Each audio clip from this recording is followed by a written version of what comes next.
ఈరోజు ఉదయము మనము తెలుసుకోవాల్సిన గొప్ప సత్యము ఏమిటంటే, దేవుడు మిమ్మల్ని ఎంతో ప్రేమిస్తున్నాడు కనుక మనమందరము ఈరోజు ఉదయకాల సమయంలో దేవుని సన్నిధానములో కొద్ది నిమిషాలు గడిపి వాక్యం చదువుకొని ప్రార్థన చేసుకుందాం. యోహాను సువార్త 3వ అధ్యాయం 16వ వచనం ఈ విధంగా సెలవిస్తుంది. దేవుడు లోకమును ఎంతగానో ప్రేమించెను కనుక తన ఏకైక కుమారుని ఇచ్చెను. ఆయన యందు విశ్వాసముంచు వాడు ప్రతి వాడును నశింపక నిత్య జీవము పొందును. ప్రియమైన వార్లరా, యోహాను 3:16లో అది ఒక శక్తివంతమైన వచనంగా ఉంటుంది.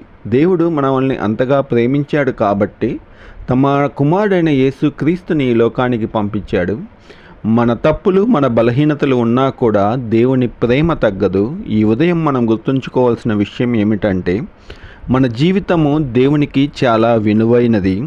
మనము యేసుక్రీస్తును నమ్మినప్పుడు దేవుడు మన జీవితంలో ఆశను, శాంతిని, నిత్య జీవాన్ని ఇస్తాడని ఈ వాక్యము సెలవిస్తుంది. ఈ వాక్యము దీవించులాగున ప్రార్థన చేసుకుందాం.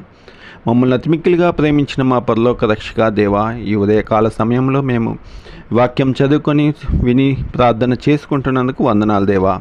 మీరు మమ్మల్ని ఎంతో ప్రేమించి మా ప్రభువును, ప్రియకుమారుడైన యేసుక్రీస్తును ఈ లోకానికి పంపినందుకు ధన్యవాదాలు. ఈరోజు మా జీవితాలను మీ చేతుల్లో ఉంచుతున్నాం దేవా. మా ఆలోచనలు, మా మాటలు, మా పనులు మీకు ఇష్టమైనగా ఉండినట్లు సహాయం చేయండి. ఈరోజు మేము అనుభవించినట్లు మా కుటుంబాలను ఆశీర్వదించమని వేడుకొంచున్నాం. ఎగ్జామ్ రాసే బిడ్డలైతేమి, ఎగ్జామ్ రాసే పిల్లలకైతేమి మీరే తోడు నీడగా ఉండమని వేడుకొంచున్నాం.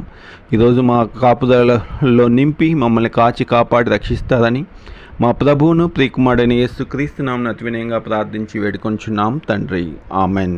ఈరోజు మొత్తము దేవుని ప్రేమలో నడవండి. దేవుడు మిమ్మల్ని దీవించునుగాక.